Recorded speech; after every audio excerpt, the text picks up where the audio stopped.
SummerSlam match. So I'm going back into my own into my own memories here for this one, because in a very childish way, I used to hate SummerSlam because it was the last pay-per-view before going back to school. So it was a case of like, once SummerSlam happens, like, fuck, summer's over, and now I have to go back and see all these other people I despise. So it was a case of like, right, well, I better enjoy this for what it is. And funny enough, actually, one of the few SummerSlams I would have watched around the time was this one. Because it was actually for the last time we as a family went on holiday, because we're not a holiday going type. So literally we were in this hotel and they had just happened to have a SummerSlam 2003 up on the big screen.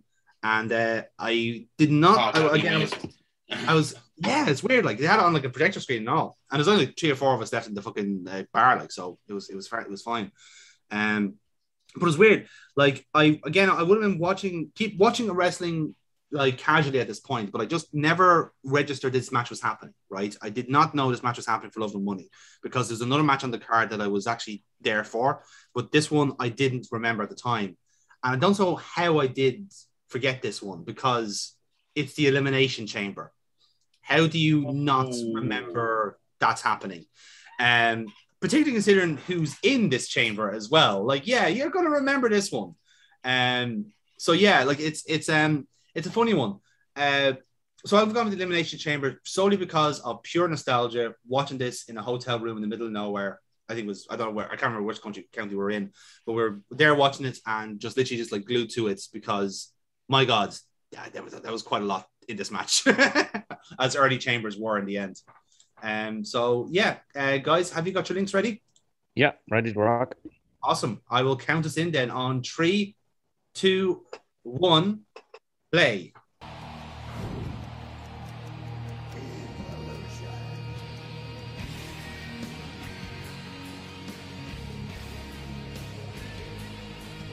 I do like that music.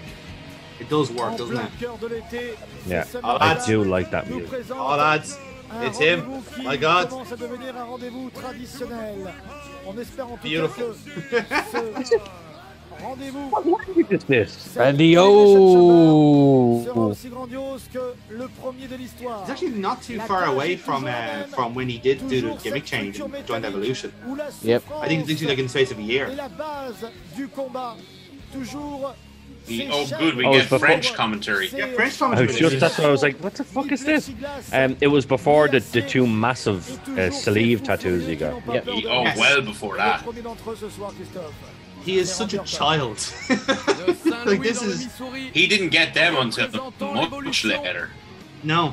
When he got his shoulder, like when he done his shoulder in again in the motorcycle. Yes. Then that's when he took the time to actually do it. Yeah, he went. He got it all done at once, didn't he? It was like over the course of a couple of days, got it all done. Yeah, cost him a bomb. But I have to say now, his sleeve tattoos are fantastic. Mm. The fact that he says like the only color one is to represent my daughter. That's it. Yeah. Like everything else is all dark and black. There goes like his squad. Like his soul. Oh, it's the Russian. Oh yeah, this was he just cut his hair and dyed it blonde. That's it. Yeah. Because Vince McMahon wouldn't let him do grey. Yeah. Boy, let him do blonde. He was bringing back Oz, all right. Fuck's sake. This is the grand return of Vinny Vegas. Was this his last match? Nah. No. His last match was technically against Triple H. Yes. No. Triple H in like 2003. Yes. What? No, I mean, during this run, was this his last match in this run? I don't think so. I thought he went to TNA with that hairstyle. He did, but remember he pulled his quads. I think that happened after this. Actually, no, his actual last match was in WWE. Remember during the CM Punk feud? Oh, right. He had a match with Triple H. That was his last actual match, was it? Yeah. Rumble. Yeah, I think so. Oh, no, that was... the Rumble was before that. Mm. Oh, lads, look. Special, unique biker quads fucking trunks here from the trips. Yeah. For the groin Wasn't this injury. because somebody was saying it was his groin was really badly injured at the time? So like this whole match is actually he's dealing with a very serious injury. Yep.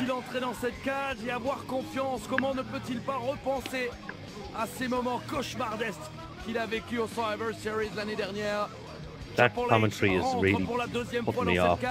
Isn't it? Yeah. I just muted it. Like, nope. Oh no, we have to have some sort of sound. Yeah, I'm kind of the same as Jerry there. I have to have something. I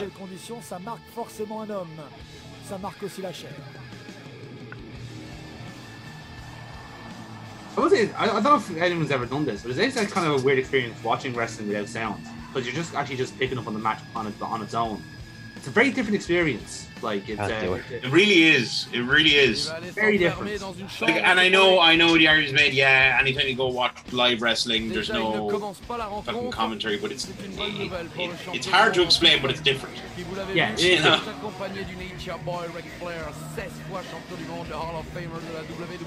Is this the first chamber match? Second.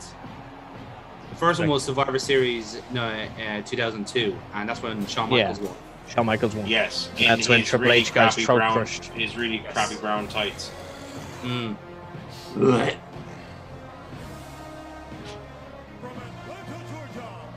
Jamie Coleman now frantically looking for this match back on there for round 2 of Goldberg. Hey, that was a quick fire round. Wasn't it? Yeah. The quickest of quick fire rounds, I'll be fair.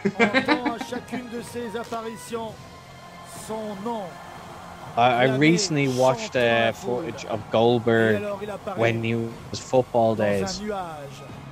Yeah, it's very fucking weird seeing Goldberg with hair, like a full head of hair. It is actually, yeah, you're right. I liked this presentation of Goldberg. Like I liked the kind of MMA trunks. Oh, this when he tripped and they fucking like. He tripped. Did he trip there? Oh, they cut the camera away and everything. Oh yes, yes. I remember it now. Yeah. Still not as good as that time during Rey Mysterio's entrance that the thing didn't come up. You ever seen? Yes. Where remember when he used to jump up out of the fucking thing and it didn't come up? So he like the entrance played for ages when he like had to like I can't remember if he climbed up over it or if he just ran around to the entrance. Like he just kind of remind me of like when a cat like makes a jump but doesn't get the purchase, he just goes.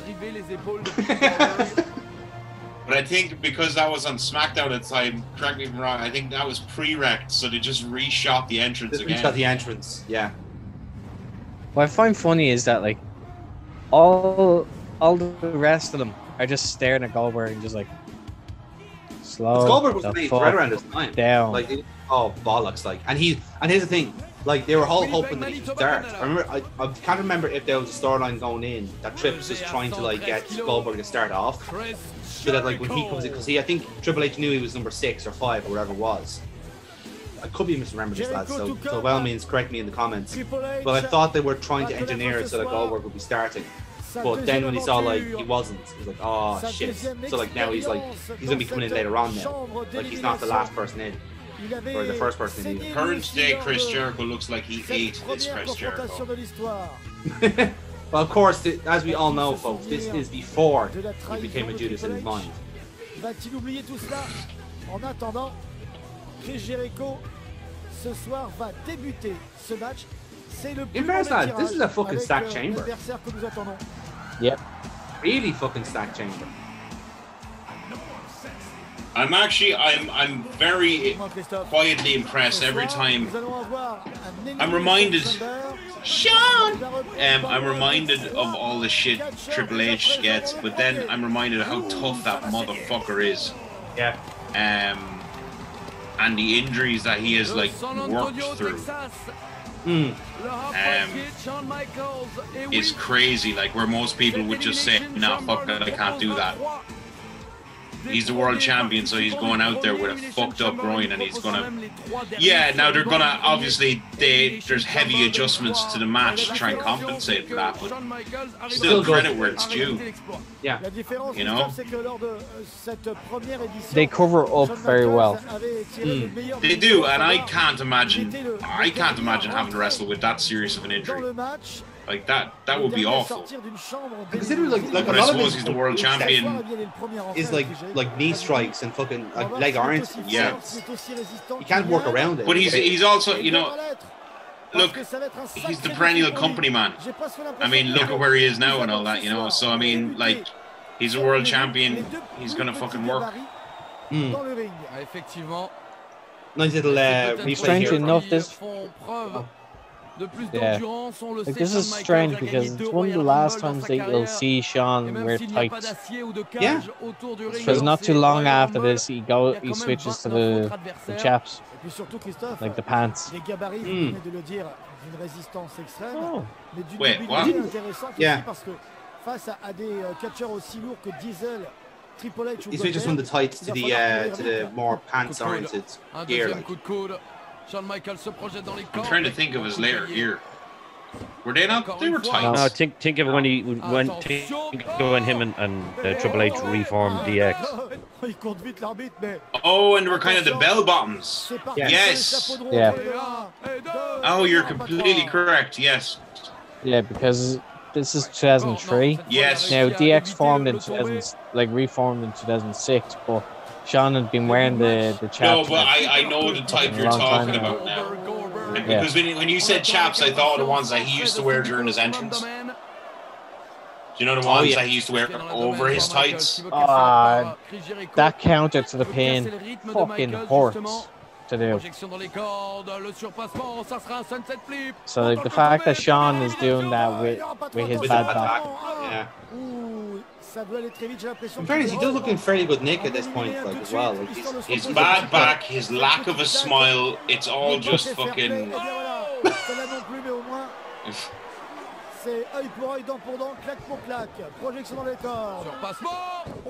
Oh, Jesus.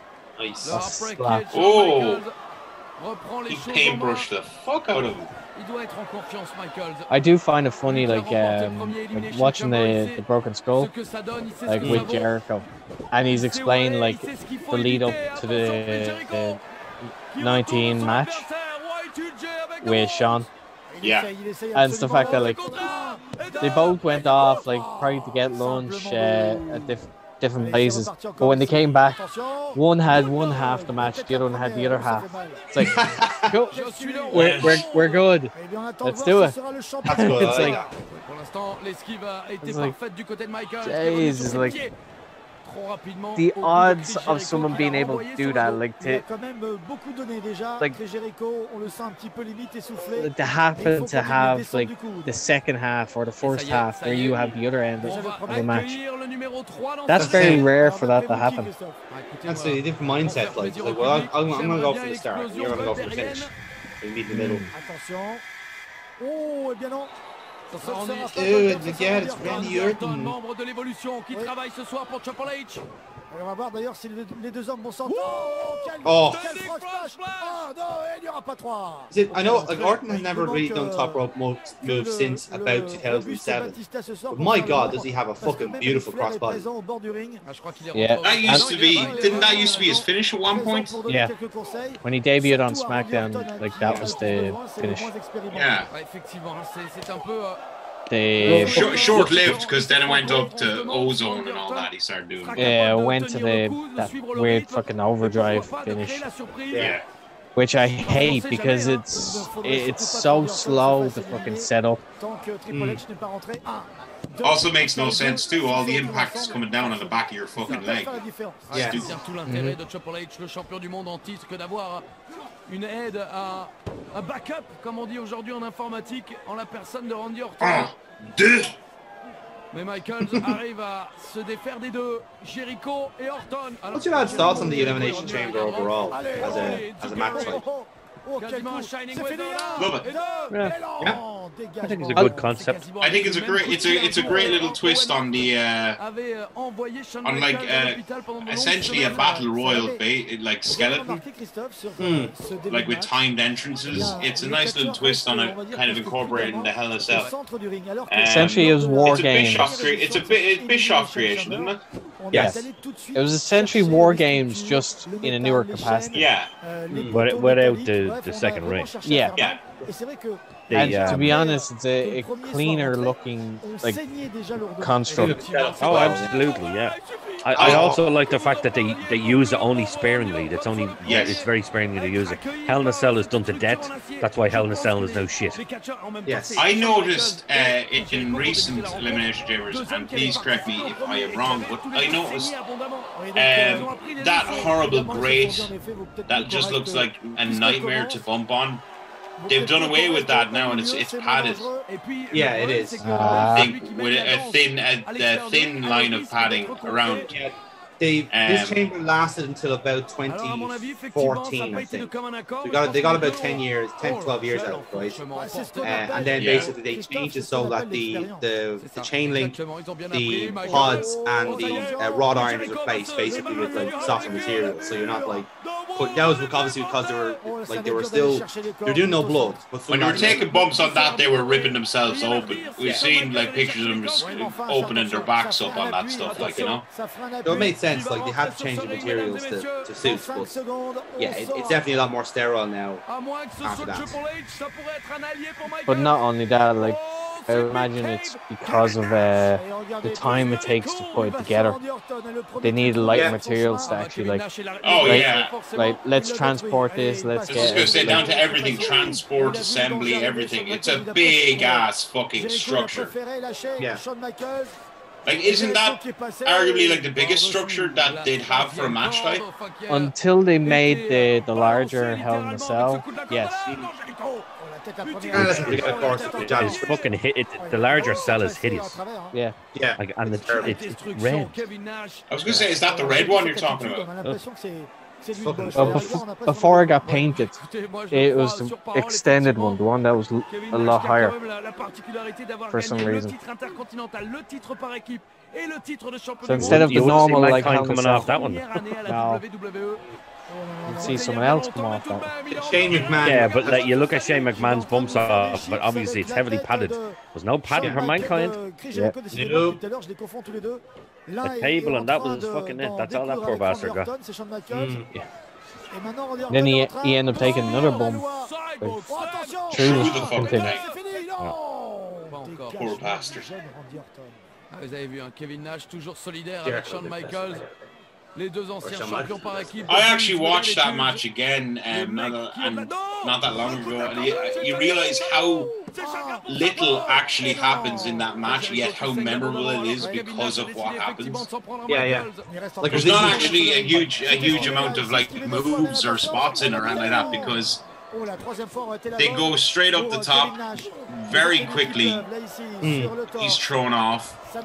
He gets stretchered out. He comes back. He goes straight back up, and then within a few minutes, he's gone through it again. I was saying, it's like the longest fucking like 18 minutes you've ever seen, because like the match is essentially over in 5. But yeah. Terry Funk gets choke slammed out of his fucking runners. Yeah. Should have taken the money. Oh, Vinny! What I do love is like Kevin Nash did a shoot interview years ago, but like someone had asked him about the likes of Rumble and all that. It's like, does it bother you like being eliminated like first or in a battle royal? It's like, no. It's like, need someone to go over? Right, I'll go first. No problem. Like, he did not care. Like he had no problem with being forced to be eliminated. Like, there was none of that. Like, oh no, I'm not going out now. Like, I have to do this. Isn't the weird thing about Kevin Nash? Like, a lot of people perceive him to have an ego based off like WCW and being having the creative power. And then when it actually comes to actually being a wrestler, being a worker, grand, not a bother. It's such a strange like mixed bag that you. Good night, Triple H. Well, that's obviously how he takes it. That was such a smart way of getting him to, to sit it out for a while. I do love the jackknife. I think the jackknife is beautiful. Yeah. Just for his sheer physical size, and he just goes up and just drops. Oh, beautiful. Do you know one of the most interesting shoots I ever saw Nash do was when he had a whiteboard and he actually went through what he had to do when he was booking. Yeah. I was fascinated to watch just how much they had to do. So like, he was explaining like what days they'd write when they had to do it and how many hours they had to have done. And you start thinking, okay, right, maybe you weren't such an egomaniac. Maybe you were just fucking stretched ultra thin on what you could fucking do. He explained it. It's like, right, you're booking Nitro, and Thunder is taped. But in order for next week's like the week after's like fucking Nitro to make sense, you have to make sure that everyone is still in good nick by the ending of taping of the first episode of Thunder, because like they're taping a couple of episodes to be spaced out over a few weeks. But if someone goes down in a Bleeding Thunder or on Nitro, then you have to reshift everything, and then sometimes you also have someone walk up and is like, that doesn't work for me, brother. And then, because loads of them had creative control. Yeah, they could flat out refuse. Like so. Like when he actually breaks it down and tries to explain it, it's like, Jesus, like you have a better appreciation of what he tried to do. Now, granted, not all the ideas were hits, but still, like he also explained that, like, so yeah, we're planning on bringing Vince Russo. It's like he can have to let him have a like. I'm done with this. Yeah. By that point, so everything, like, if you weren't happy with the booking, it was Russo. Then. It's a nice no matter what you say, Nash was never be as bad as fucking Russo. That's the saying. It's all comparative, isn't it?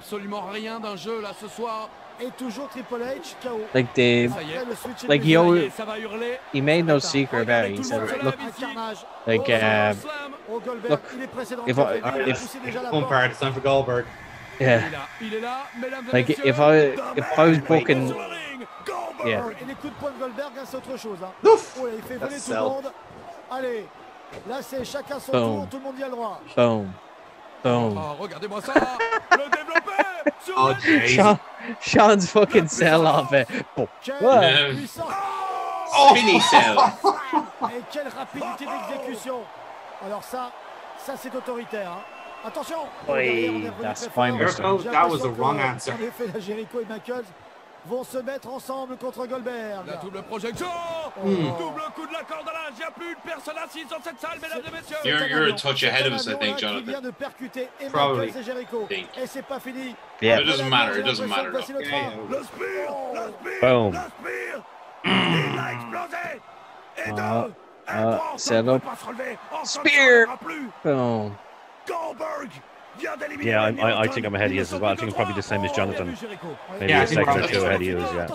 Yeah, you're not a million miles ahead. Randy just got eliminated. Yeah. I'm with Foxy. Oh, Foxy, spoiler. Come on. You're ahead. So I'm just telling you where we are.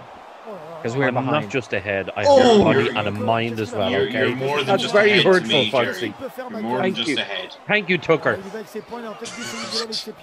Projection dans le coin opposé. Goldberg qui propulse littéralement Michael. I mean, we have more mentions of Tucker in this video than we've had in the last 4 years. And all power to Tucker, to be fair. I love Tucker. I think he's a hell of a wrestler. Oh, love that transition. Nice guy as well. I thought that was fucking. He was going to stay in the Tree of Woe, and I thought that was fucking brilliant to go to the kind of backflip bump into the corner and then hang it down into a Tree of Woe.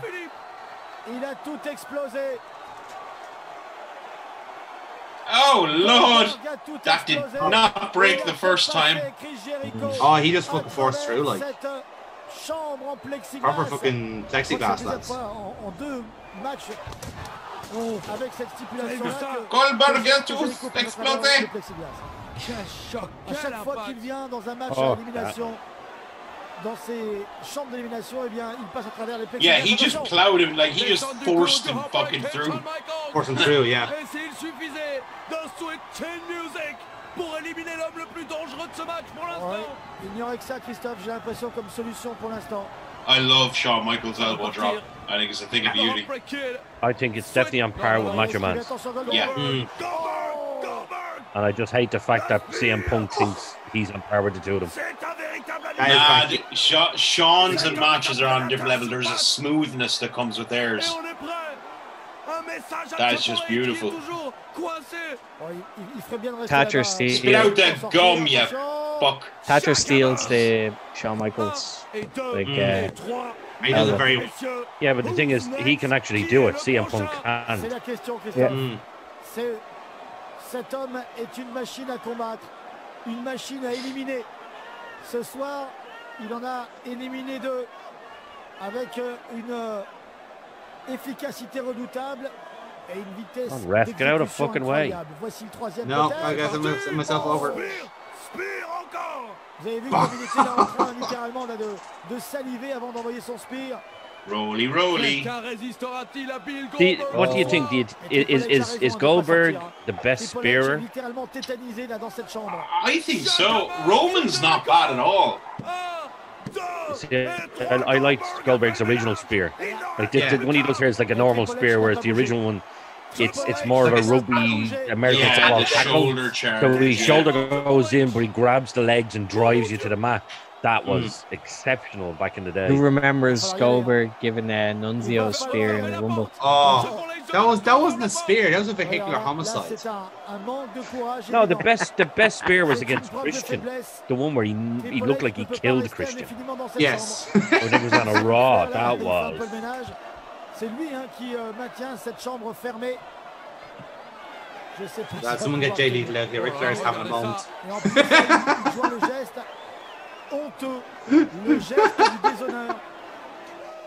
This is all like really smart because I remember not knowing at the time that Trips was hurt. Yes. And that's what you want. You know, if you can cover up the fact nobody knows. Alors ça, maintenant il faut oser sortir. How young does Goldberg look? Like he literally looks like a baby. Goldberg, last time you put your fist through glass, it didn't work out very fucking well. He nearly fucking died. That's why he kicked it this time. He learned it. He punched it afterwards. Yeah, in fairness. He had to get one jab in. Fuck you, Earl Hebner. Get the fuck away. Yeah, what are you doing, Earl? We have a time to stick to. Will you have words with him, like? In the match with disqualifications, of course. Come here, you bald prick. We have a time to stick to. I'm going to steal your shirts. Not again. Remember, he's hurt. For somebody who's hurt, he's taking some bumps there. Yeah. Go easy on him. Yeah, that's nice. To be fair, like that looks like a very simple bump to take. Yeah, but that would suck so much if your groin was fucked up. Yeah. Because it's that you're jumping up, you're jumping back down, the jostling on it. It's just, Face à un animal comme Goldberg, il n'a pas d'autre choix. Incroyable, il a réussi à assommer Goldberg. Triple H a réussi à assommer Goldberg. Non, celui-ci revient. Oh, quel coup de la corde à linge. Quel impact physique. Ouf. Quel impact physique. Cet homme. Now, I don't know, but I'm presuming it wasn't something like a fucking tear of the groin or something where he would barely be able to fucking walk. I think it was a pull. Either that or the man is fucking Superman. Ah oui. Et ça y est. Il saigne encore ce soir, Triple H. Et chaque fois qu'il vient dans ce type de match, c'est la deuxième fois. Il est en sang et là, à mon avis, il le sort. Now I get it. Direct dans la tête de Goldberg. C'est pas vrai. C'est Flair qui lui a donné, c'est Flair. 1, 2, Oh, very nice. Yeah. Like just a little sidestep, He genuinely barely took a bump in that match. Yeah. And Yeah, that was the idea. It was actually very smart because take him out early with Sweet Chin Music, that leaves him an excuse to stay out until the very end. He takes one big bump on the outside from a punch, and then inside he hits sledgehammer sidestep. But I'm wondering, if he's injured, why not just take the belt off him? Because he's the biggest heel that they had. They probably thought, you know, if we get through this pay-per-view, we can kind of keep him out of matches for a while. Yeah. But we need to get this pay-per-view out of the way first. It's very to kill two birds with one stone as well, because this is building up to Triple H Goldberg anyway. And I think Goldberg then beats him for the title. He does indeed, yeah. So it was a case of like, well, look, he was going to lose in this fashion anyway, so it makes sense to just make a few edits. I mean, you could argue. Yes, possibly. Yes. You could argue that Goldberg should have gone over because he was going to take the title anyway the next time. But you know, you could definitely argue that. I don't know. In hindsight, it probably would have been better to do that. But I mean, hindsight, you know, 2020. So that's it. Yeah. So with that, like let's play it for scores. Yeah. So yeah, Foxy, do you want to start us off? So with that, like what Dennis was saying, like it's very clever way to keep Triple H out, especially if he's injured. It's just like super kick, he's out, then Flair's keeping him covered in the pod till he's actually needed. Then have Bill actually like break through and then beat the fuck out of him for at least 2 or 3 minutes. And then a sidestep and a fucking like sledgehammer shot. And there you go. So like Triple H had a fairly easy, like he didn't really do a lot of bumping. But what was done did mean stuff. Like it made sense. They actually not a bad like it's a stack between like chamber match in terms of talent, and yeah, like it's not bad from top to bottom really, like on what's going on. So I give that an 8.5. Okay then. 8.5. Your average tonight. So Dennis. Yeah, it seems to be. Yeah. I think.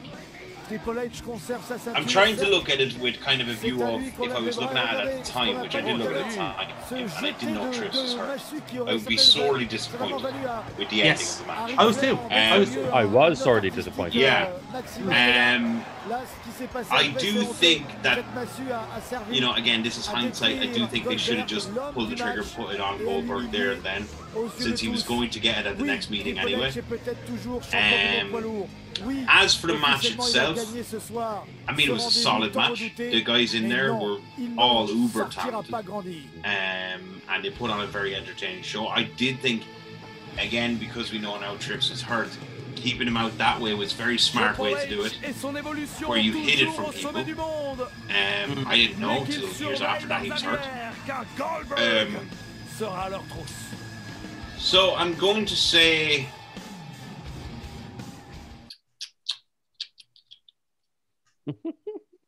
7.5. 7.5. Okay. And now the last one then goes to you, Gerry Soul.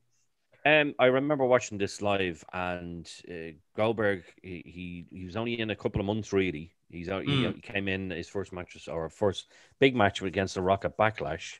So he's only really in the company a couple of months. He was building a bit of momentum. He had they'd started the streak with him in WWE, but it should have never happened. Absolutely haven't go over a lot, but just the streak. The streak was done to death. It didn't need to be done again. Yeah. He came in. Definitely, I will agree with Cutter there. He should have won this match, just to, you know, at the very least, give Triple H a little bit of time off to actually heal from the injury. Hindsight being what it is, to be actually look back and go, you know what, very, very early done. It protected Triple H a lot. Despite the fact, though, that he was injured and they were protecting him, he did go out and take a couple of bumps that, like, any other person probably wouldn't have been able to take. Stacked, absolutely stacked match. Some of the best wrestlers of all time in that match. I'm going to give it an 8.5. 8.5. So, remarkably enough, because our standards are so high, that's the last ranked at the moment, would you believe? Which is nuts to say that, because like I said, the standard's been that high. It's just I can't get out over the fact I know when I saw it, I was so fucking pissed off.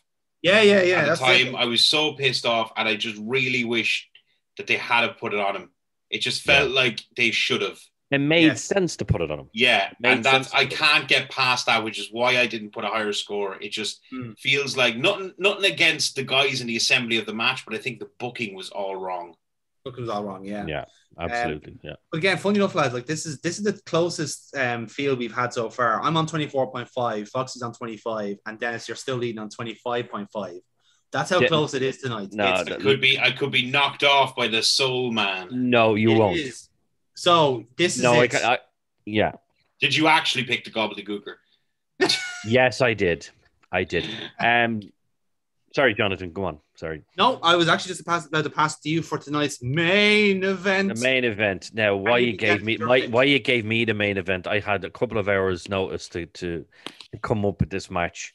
I know you know on the show you talked before about Summerslam matches and certain matches and didn't want to go over them again. So I was like, right, I'll just have to go from something that was one of my personal favorites. You know, not one of the best matches of all time. Certainly a good SummerSlam, but not one of the best main events of all time. But just simply because it's got my favorite of all time, and arguably two of the greatest of all time. I mean, we won't say two of the greatest in-ring workers of all time, but certainly two of the greatest superstars of all time. And that would be the main event to SummerSlam. Can I just say, to me, that is incredibly important, though. Even more so than being an athlete. And we've talked about this before, encompassing the entertainment aspect of it. You can be a huge star in wrestling without being the most gifted wrestler in the world. Yeah. Well, arguably, you've got the two biggest. You know, I don't class Hogan as one of the biggest anymore. He certainly was at one point, but not anymore. But I think in Vince McMahon's eyes right now, the two biggest he's ever had, and that would be the main event of SummerSlam 1998 is Undertaker versus Stone Cold Steve Austin. Highway to Hell for the WWF Championship. This match had a lot going for it. The build up to it, the fact that you technically had two baby faces in the match, but the Undertaker was definitely doing a little bit of a tweener gimmick at the time. We didn't know, was he aligned with Kane? Wasn't he aligned with Kane? What's going on there? What's actually happening? The Highway to Hell, the promo video for it, absolutely fantastic.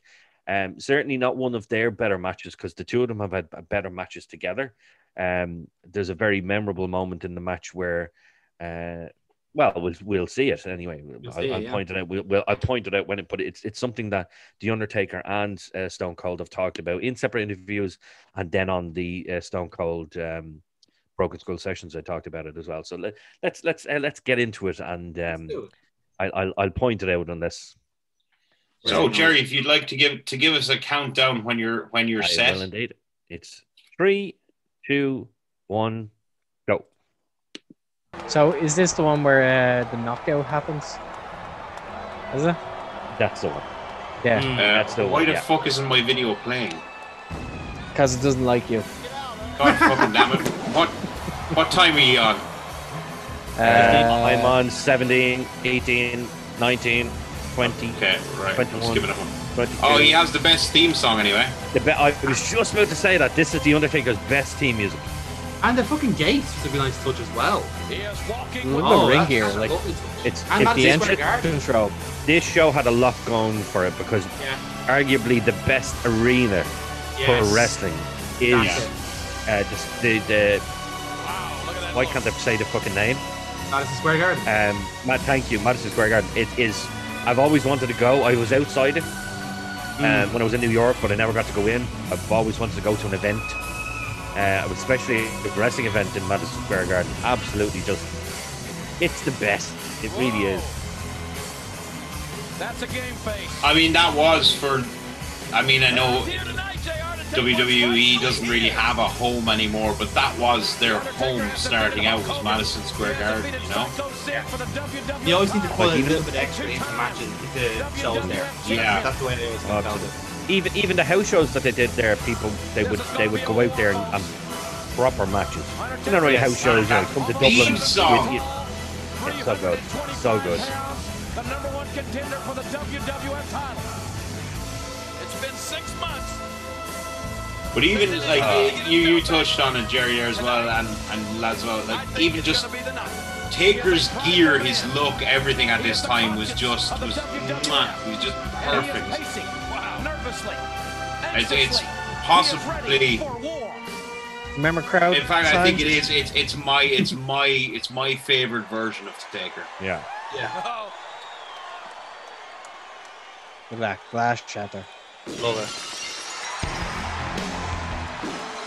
Nice. And he was at the time he was still using the original version of the Stone Cold music.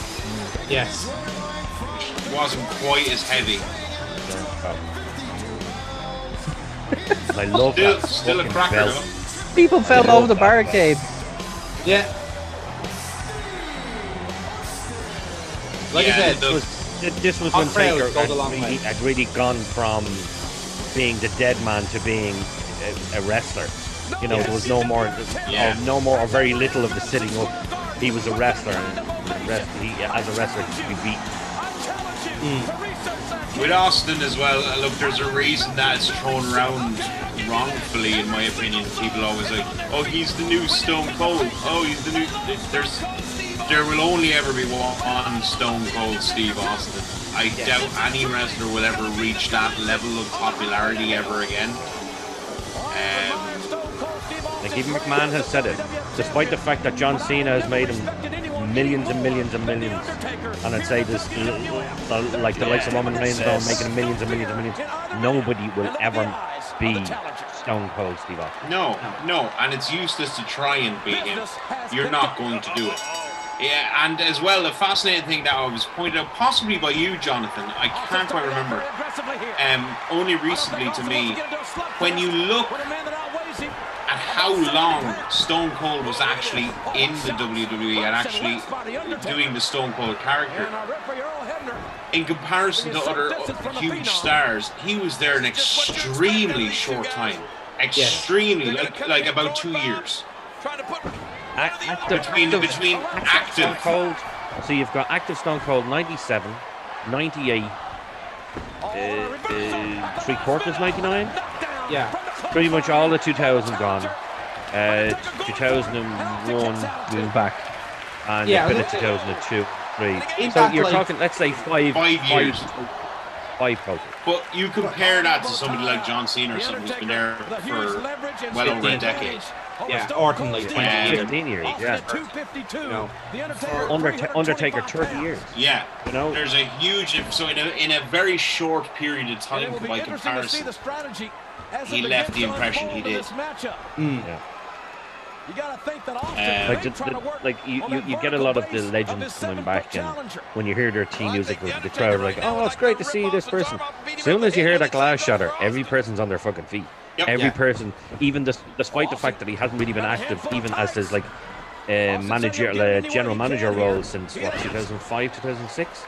Yeah. So you're talking a good 15 years. Where fucking dropped the holes? Woohoo! A good 15 years since probably been in it, and people still say what when he's talking in the ring. Oh yeah, I mean, like, look, it's just there will never be another one like him ever. I firmly believe that nobody will reach that white hot level of popularity ever again in wrestling. There was one possibility, and they dropped the ball. And I genuinely believe there was one possibility that somebody could have reached Austin level of popularity, Austin level of greatness, we'll say, and that's Daniel Bryan. And they dropped the ball. Say Daniel Bryan, yeah. He's the only one. CM Punk. Well, do you think they dropped the ball, or do you think that it was the horrible timing of some awful injuries? that derailed the momentum. A bit of both, I think. A bit of both. They didn't pull the trigger. They pulled the trigger too late.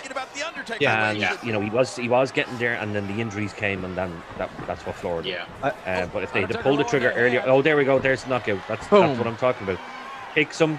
Taker's head comes straight up, bang, straight in the face. I do too. I think Austin got cracked right in the head by the Undertaker. That's a bad one. Fucking hell. He got rocked. Yeah. Proper. Comes off with a fist just going downstairs. Yeah, you can see he's trying to get his bearings here. Yeah, you can see when he was running the ropes there, his hips were kind of like wobbling. Yeah. He's also one thing that always impressed me about Stone Cold was that after the broken neck, after the drop from Owen onto the neck, he essentially changed his entire wrestling style. Yeah. Like if you watch pre-injury Stone Cold and post-injury Stone Cold, it's very different. Looking at the difference there. Brawler, harder style afterwards, so that he wasn't doing as much pressure on the neck. Yeah. Yes. The one thing I will say about Stone Cold is that a lot of people go on and on about certain wrestlers nowadays and go, Jesus, that guy can take a bump. And the person I'll use is Ziggler. Ziggler's bumping is phenomenal. Yeah. Absolutely just out of this world phenomenal. But if you look at early Stone Cold, even the Stone Cold of 98, 99, the bump, you don't necessarily see it unless you're actually looking for it. But when you see him taking certain bumps, you're like, Jesus Christ, you've broken your neck twice before. Give it a fucking rest. Because he's still going out there and knocking the shite out of himself with the bumps that he's taken. So he used to take absolutely tremendous bumps. Yeah, the whipbacks. Obviously, two things. One, the shot of Austin before the match starts where he's just standing waiting for Taker. He is jacked to fuck. Like, proper jack.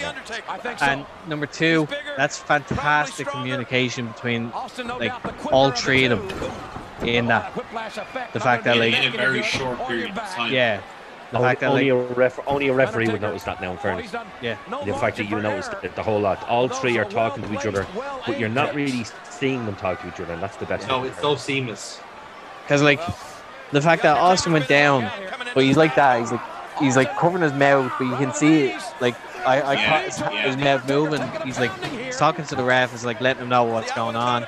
And Taker's stars or whatever. Yeah. Taker's moving slowly. So, but he's still within earshot to actually like hear what he's saying, just in case. And Taker's just like slower pace. He's down on the ground. Give them a reason why he's down on the ground. So that's why he gave him the suplex straight away when he couldn't get his bearings. Suplex. Like here, we'll make it work. Like. It's like suplex. You're down on the ground. Right, take your time. Is he good? Elbow drop. Boom. Okay, boom, back up, stomp, give it a chance. I do love that fucking flying. That clothesline is a thing of beauty. Yeah. When he used to turn on that accelerator, yeah, and like, because he always was so like methodical and stalking around the ring. When he turned on that accelerator to hit that clothesline, it was always so. That's why you look at latter day Taker now. Sounds like a latter day Saints though. Insane. We look at like 2018, 2018, 2019. You can see when Taker's starting to wind down. Yes. He's clearly not as good as he was. That clothesline is nothing compared to what it was in 98, 99. It did the actual you say to yourself, you should have fucking retired. Yeah. This is sending a message to Stone Cold right here. He's saying, you know it. Oh, that was nasty. I thought he nearly went a bit early on that. Yeah. He just switched his angle just the last second there. Like, he got away with it. There you go. Look, picking the body part, starting to work it. That's the point now. You see, like because like Austin's not got knocked out there, he has a weakness in this match. So Taker said, "Okay, here's a weakness for me," and now both of them on level playing. Yeah. Oh, hi, Kane. This is when look at Kane's look there. There was no better look. That's iconic, Kane. That's iconic. Oh yeah. Like the mask is very sinister now. Arguably the best debut of all time. But also look at the fact that like during that time, everything comes to a halt, but like referees still checking on Austin. It's like, are you okay? Are you good? Right. You need to know what's next. Like, Jerry's completely right there. That mask that's fantastic. Yeah. And I just keep thinking how much of a bitch it must have been to breathe in that fucking thing. Yeah, the amount of people that can play with a mask nowadays. Imagine how to do a match with that mask on. Like, yeah, that's all I'm thinking. That tiny little slit looks like all the oxygen he's getting in. Fuck. Undertaker's left knee again. Wrist on the edge of the ring. Still to show you how great a fucking worker Baker was in the end. But he just like, yeah, I'll do it, no problem. Like, just such a solid hand. And that's what everyone's kind of like testimonials about him was. He's just like a solid fucking hand. Like, he was so reliable in a sense. And always looked after himself as well. That was not a bad job. That was pretty cool. I kind of liked that. That way, like, you look at Austin there. Austin never really went up high for choke slam. Obviously, you know, because he doesn't want to because of the neck. You know, I totally get that. But that was one of his higher ones. If you even look at the double choke slam from, remember the triple threat match he had with Kane and the Undertaker? I think it was the next pay-per-view. Yes. Was it Bad Blood or one of them anyway? You're wrong. But no, Won't Forgive Him was before this. You're right. And there was an event after this anyway where it was the triple threat for the title. Yeah. And the double choke slam, you would imagine the double choke slam the person's going to get higher, but he actually Austin went lower than he did in the single choke slam off the Undertaker there. Austin and the Undertaker have taken it outside here. I think the only reason he went to the fight he did was he needed to clear the top rope. I'm really enjoying this match. yeah, same. It feels like a main event in a sense. Yeah. It's slow. It's slow. It's pacing itself. It's like again a touch bias because every character involved I fucking loved at the time. Austin, Kane, and Undertaker. But listen to the fucking crowds. Like again, like this is an energy you'd have to kill for. This is Madison Square Garden. It's the main event. They've probably been there for 5 hours, maybe. There's people wearing fucking dungarees. And there's people like actively rabid for this shit. They're rabid for this match. That's how much hype is going into the Highway to Hell. Like they just wanted this match, regardless. But not only that, it's the fact that like it's been built so well, and before that, everyone knows their place in the card, as opposed to nowadays where everything basically blends into itself because it's all the same. Like nobody understands the importance of building to your main event. Yeah. Like you remember in a sense to kind of take it from a more kind of like a local comparison, like the energy for like the match that we had with Devin Walter is so close to this. Hey, there's got him here. There's got man. And like the energy is so that's such a close way of doing it but that so much work is put in to make that match feel big. You know, in the same way that this match felt big at the time. You know, like these are two people who didn't necessarily face each other all the time, but now it's for a title and it's for dominance and it was all this sort of stuff. And in a sense, it's quite a fair fight compared to all the Attitude Era shenanigans that often happens with these two. Like this is just between two objectively good wrestlers, objectively good like big stars, deciding who is the champion. That's essentially what this match is. It's such a fair, level fight in a time when there wasn't much of them around.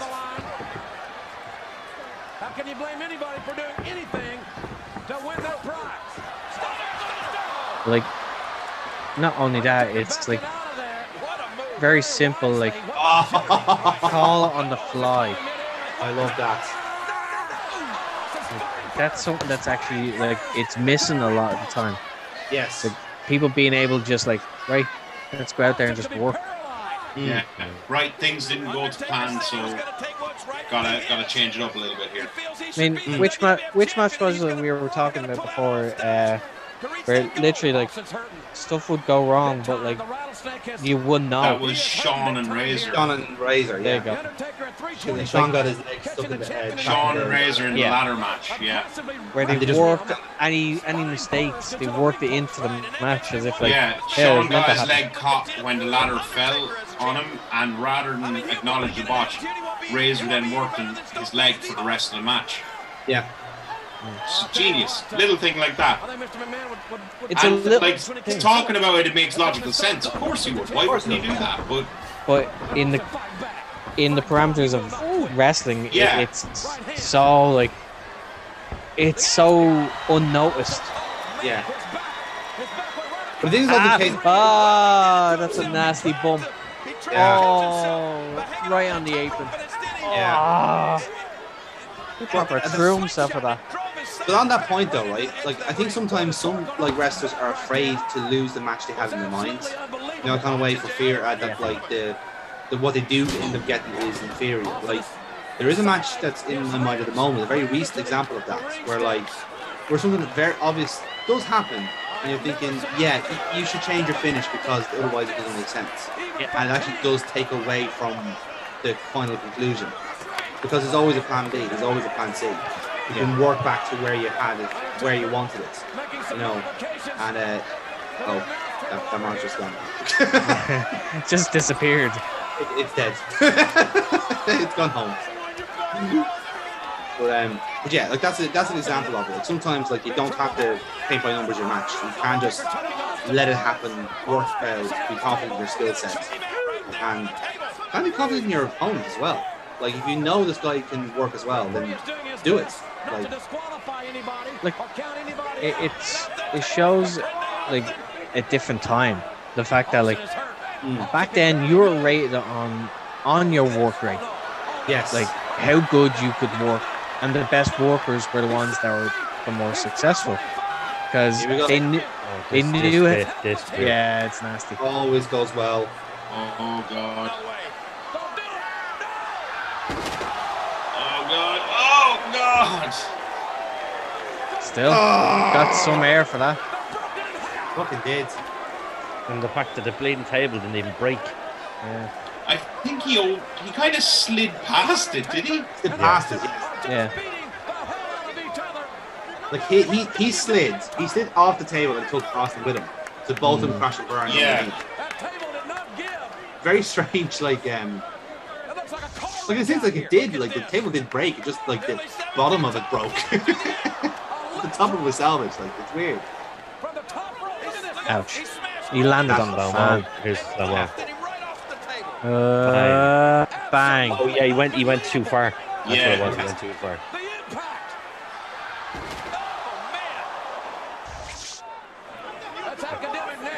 Imagine having to lie there and wait for that. Jesus, yeah. Oh no. Oh shit. That is it. That is a giant man landing on me and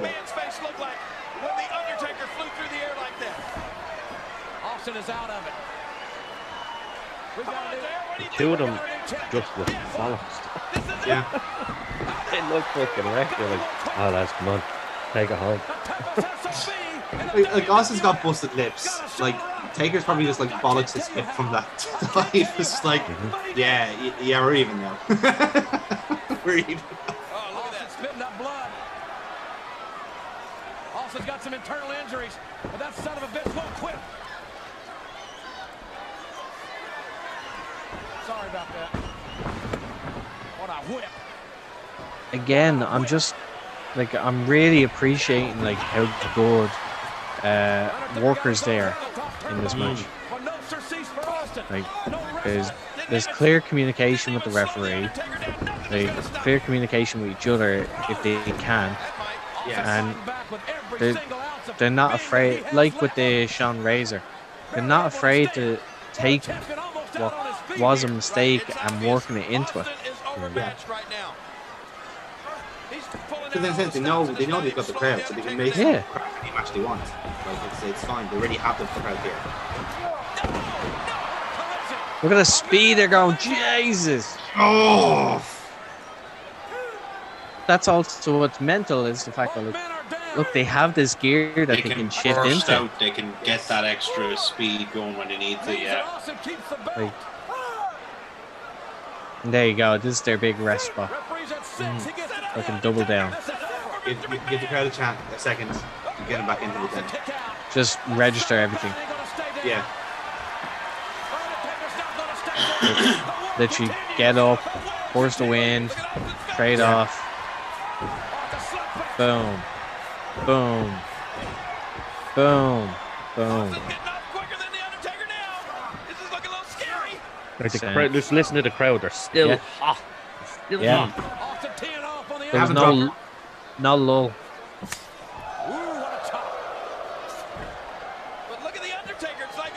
Oof. Cheeky drop there from Stone Cold. Yeah. Off the ropes. Duck. Lufez. Nice. I much prefer his Lutez when he's standing in the middle of the ring and he jumps for it, rather than running and jumping on someone. Don't get me wrong, like the match ain't gonna be like completely perfect, but like still, you forget about that. Yeah. Like there. Like he went for the stunner and it was mistimed. Yeah. Kick. Look at that false too. God damn. I was saying to his credit, like he still like treated it like it was a stun. In fairness. Boom. Oh. Going for the choke slam. Yeah. Yeah, I see what you mean. Very low for that one. Very lack of lift there. Very low for that choke slam. Yeah. Well, either he's protecting his neck or he's just a sandbagging bastard. Well, it could be both. Yeah. No, I couldn't tell you the last time Austin actually took a tombstone. It's not something that I would imagine he relishes in taking anymore ever since bleeding Owen Hart. But there you go. There's an example of like a little botch, but they work it in. Just keep whatever like little system they had going. Just like you leading, yeah, you're leading. Just go. Which damages your opponent's neck. He's pulling out all stop, JR. He's going to do anything. He's a monster. Look at him. He can taste it. He can feel it coming. The pacing for the match. Not gonna lie, like Jerry, like you were saying that this wasn't a great match. No, this is a fucking very good match. Like this is a great. I said that to you to gain sympathy. Shut the fuck up.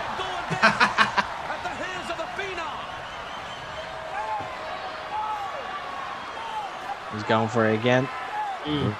He'll hit it this time. You'll see. Oh, very clever. Earl Hebner didn't see it on the blind side. He did see it. That's because he's an old bollocks. Yeah, he's a prick. And boom.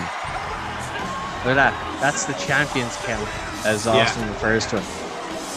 Like very deliberate, like 1, 2, 3. No fuckery, just a straight up count. Yeah, no, I really like this match. What I like about this match in particular is that it did just come down to who hit the finish first, stunner or tombstone. Like who got it first? Like because it was that. It's very rarely you get a match on a proper knife edge. And that was that match. That was a knife edge. Either one could have won, in a sense, and that was the way it presented.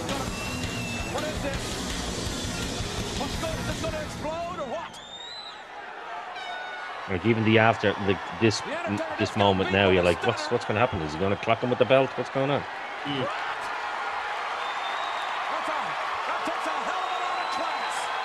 That's a man's man right there. And yes, there will be another day. This is the eye roll at the end. It's like, son of a bitch. right. So, I'll go first. Dennis, yes, go for it. Yeah, as I said, as I touched on there, Dark Horse. Really thoroughly enjoyed it. It could be down to the fact that people, I love Kane, Undertaker, Austin, pretty good favorites of all time, especially that era of each of them. With them, I just loved it. They got a little bit of storytelling in with Kane without letting it take away from the match. It was just a nice little. He's coming out and then he'll go away, and that's it. So you're keeping that angle in people's brains, but it's still not detracting from the match, which I really liked, and you don't see that enough at all. It's just a little thing to show where Undertaker's going. Fantastic adaptation to things going wrong, and it just shows the level that you're in there with, where Austin gets rocked very early on, and they're just able to really just keep it going. You would not know. You wouldn't know, because a couple of seconds later he's up in the ropes, gets a suplex, now he's down. You wouldn't know that something had really gone wrong if you were just a casual looking at it. Yeah. Fantastic stuff. I'm gonna go 9. 9. Okay, interesting. I suppose I'll kind of hit some of those points as well.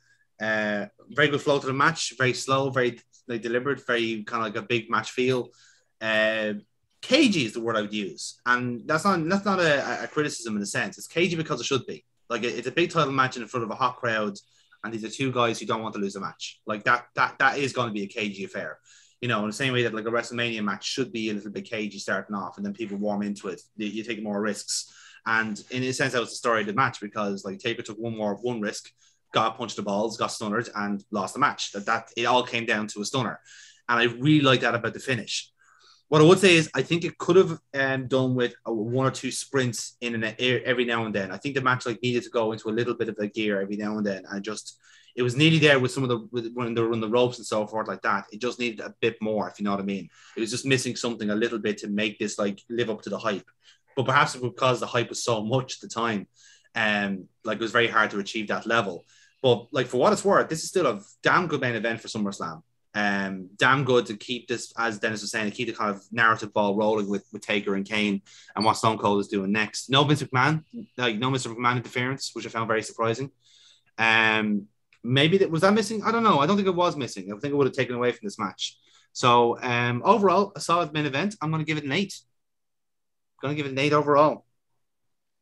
So for me, I've been talking about how much I'm liking this match throughout, and like what Dennis said, you have a lot of things that are being put into play, but not taken away from the match overall. Yeah. And it's a great little touch that, again, I hate that I keep doing it, but a lot of that kind of subtlety is missing from wrestling nowadays, especially on TV. And because I am a big believer that subtleties go a longer way in terms of telling a longer thought out story. Now, with what Jonathan was saying is the match wasn't perfect by any means, but I think they probably had a different plan in mind. But obviously, shit happens, and they have to adapt. And this is a great example of adapting on the fly with great communication and just trying to make everything work and still live up to the hype. I mean, the crowd are into it from start to finish. Really, there's not that much in terms of big spots.